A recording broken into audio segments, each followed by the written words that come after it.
It is a big week. Besides what's happening on the corporate front, look, central bank meetings, 3 of them at least. Let's take a look at some key macro themes likely to drive markets. Peter McGuire from XM joins me now. Good morning to you, Peter. Thanks so much for joining us. Just talk to us first about where you see markets right now. That was quite the finish in New York.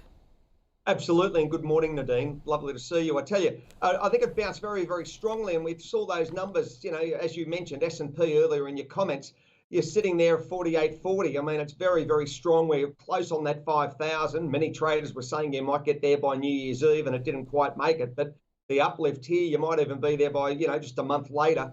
Dow was strong as well, and as you know, the Nasdaq. So all of that really was the way it capped the week off, and I'm not sure when we see rate cuts, but that's another matter completely. But the overall momentum to the upside. Yeah, well, not all the Fed speakers know exactly when we're going to see those cuts as well. In fairness, we heard from Daly, we heard from Bostic, and another as well.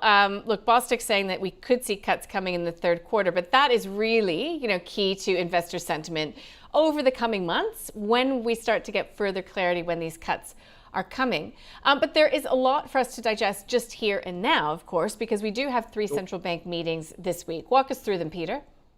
Yeah, exactly right, Nadine. I mean, look, I'm looking at all of them as far as how they all sit as far as meetings, and we're conscious of those. You've got the BOJ. I don't know how they're going to run because I'm really, the yen's dropped 5% in the last 3 weeks. So that's certainly one to consider. And we've got that decision because that's a real big one. We're also looking at, naturally, I'm keeping a very close eye as far as what's going on as far as Fed and what they're thinking, with GDP now model. I'm also conscious keeping a very close eye on the ECB because they seem to be pushing it back a little bit, Nadine. That 85% probability rate cut in April is really starting to weigh to the downside, and it might even be closer to that 60% number. So, there's a lot of conflicting thoughts there. And then I'm also keeping a close eye on what's happening with the POMs as far as flash PMIs and everything else that goes into the mix. Yep, Bank of Canada as well meets this week. And we do have a lot of data. In particular, we've got that PCE core deflation, inflation read that comes a little bit later this week in the United States. I mean, that's an interesting one. Also, when you overlay the fact that we've got some real problems happening when it comes to shipping through that Red Sea.